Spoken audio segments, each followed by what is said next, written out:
Hello, my name is Joseph Alai. Welcome to my channel. And today I'd like to talk about how to manifest money. So, manifesting money is something I get a lot of questions about. Tons of emails, a lot of comments on my channel, and a lot of my coaching clients bring this up. And why not? Because money is crucial to living a fulfilled life. So I want to give you a couple stories and a couple techniques that you can use on how to manifest money. So the first one I want to talk about is my friend, and I'll call him Brian. So Brian was about $10,000 in debt recently, as of 3 weeks ago. And he had been that way for quite some time because he owned a property in another state, and his tenant did not pay him. So for those of you who don't know, to go through a process of evicting takes a lot of money and a lot of time, and it's a pain.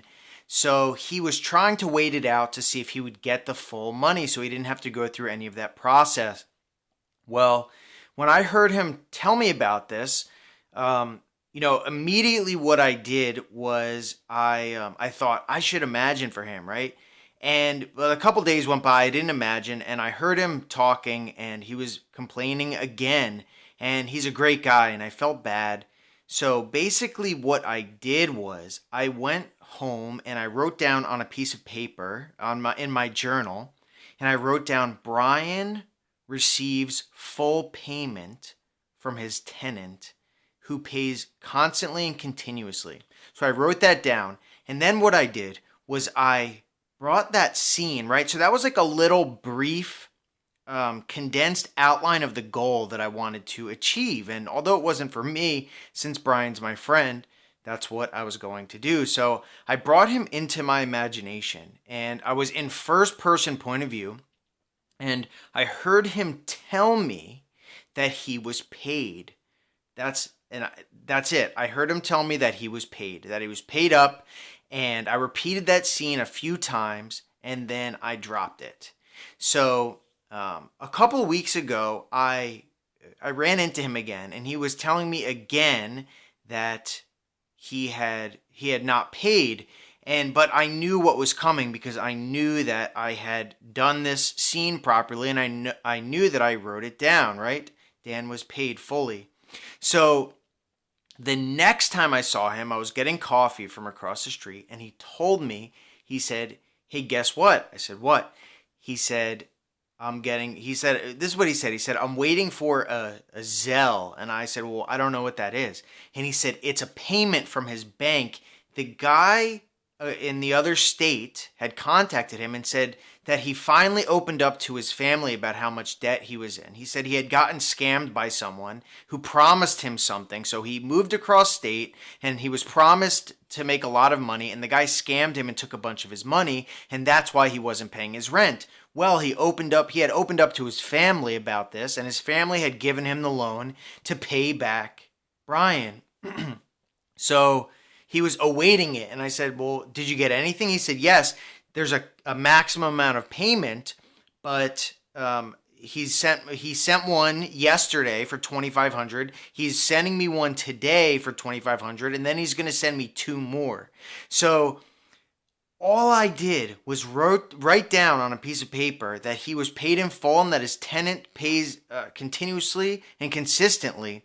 And within the matter of days, this man he was prompted to reach out to his family, tell them he needed help, and they gave him a loan so that he could pay off Brian. And so anyway, Brian ended up going on vacation. And when I saw him today, he had a big smile on his face, and he said that he was completely paid up in full. And not only that, but his tenant had taken out extra money so that he could pay for his rent until the end of his lease. So the entire thing was resolved simply by writing something down and then imagining it a couple times. It is so simple. I feel like, and I used to do this too, I used to put a lot of pressure and a lot of stress on imagining and manifesting, but it's just as simple as being concise and clear, right? So I'll tell you exactly how it works.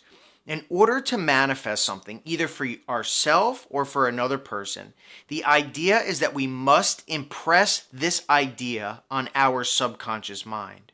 And our subconscious mind will replicate it in the screen of space. That's how the world works. We are always manifesting all the time. The problem is that when we go throughout our day-to-day life, our thoughts are generally either negative, or we dwell on bad memories, or before we go to bed, we're not thinking how we should be thinking of what we actually want. So what we do then to impress upon the subconscious mind is we define what we want first and foremost. And after we define what we want, if you want a specific sum of money, what you do is you outline what you want, what you need, the exact sum, or the thing that you need it for, which sometimes works better. And then we close off our senses, right? We shut off our senses, we close our eyes. Shutting off the senses means to basically close out the outside world. Become only an inner world of imagination. So the imagination is a beautiful tool because it can impress upon the subconscious mind whatever we want to impress upon the subconscious mind. So what we do is we shut off the senses, we close our eyes, and then we bring into our imagination a scene which would exist if and only if the desire had already been fulfilled. Now that is a very crucial distinction. We are not imagining any of the steps to get there. We're not imagining how we're going to get it. We're not going to think about what is in the way, right?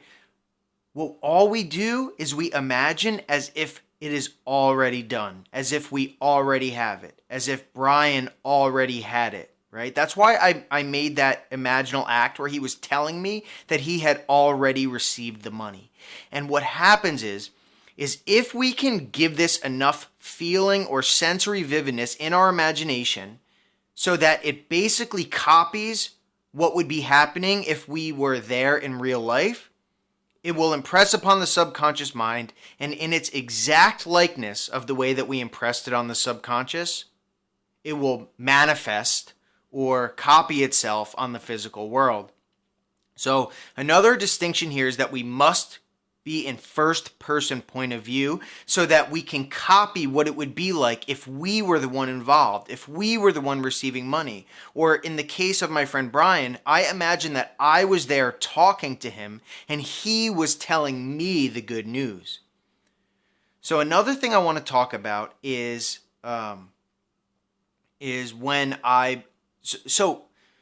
when we are manifesting money, a lot of people have trouble, right? And what I found is the common denominator between a lot of this trouble is the fact that they're asking for the money itself. So a lot of the reason why people need money in general is for a specific purpose. You want to be debt-free. You want to go on a vacation. You want to have a big house, fancy cars. You want to live a lavish lifestyle. We are told in scripture, and the way that I've tested this to work thousands and thousands of times, is that we are not to consider the means as to how we will get the thing, but rather we must only define the end result. That's the most crucial and important part. If we define the end result, what we want, say we want to be on a vacation, rather than thinking of the money that we want for the vacation, then whatever needs to happen in order for us to receive that vacation will happen. The facts will appear. Anything that needs to take place for us to receive it or for you to receive it will happen. So if we consider the middle or the means, then we're actually creating boundaries or barriers in between. So if you decide that, now don't get me wrong, you can manifest money specifically. There's no question about it. But from what I've seen and what I've tested, it's much easier to get the thing opposed to the money to get the thing. So I've manifested multiple vacations.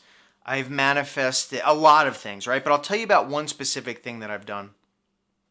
a while ago, I was doing a conference, and so at first I was thinking about the money that was going to be made, but then I began to think, okay, what would be a symbol which would still imply that I would get the money, but a symbol for it, right? Because sometimes money, it's hard to feel the emotion of money.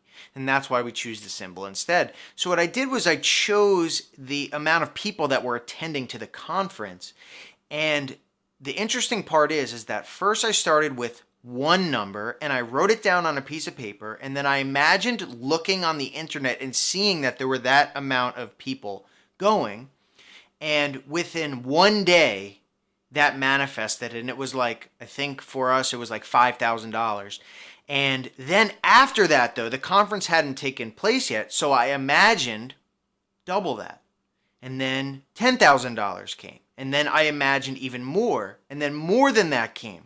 So it was so simple for me to imagine the symbol and have it manifest, because there's actually something attached to it. There's a feeling of accomplishment when I've done something as far as what my work was concerned. So, but the keys here is to define exactly what you want, whether it's money or the object itself or the vacation, to outline the end result in a scene, and then close the senses off and imagine it and feel as if you're there in first person point of view, feeling from the scene, being in the scene, your body's in the scene, you're looking through your own eyes, you are thinking from the scene. And if you can do that, sometimes you must imagine it more than once in your mind, or sometimes it takes a couple days until you can really feel it real. But when you feel it real, you have planted the seed and it will surely come to pass. No question about it. I've tested it thousands of times, and I have thousands of clients and thousands of emails and comments to prove it as well. So I hope you liked this video. I hope this was helpful. I've used it many times before, and I've helped other people as well. If you like this, definitely subscribe to my email list to get unlisted videos and more information at sovereignmind.com. Like this video, subscribe, hit the bell icon, and stay tuned for more. Thank you so much for watching.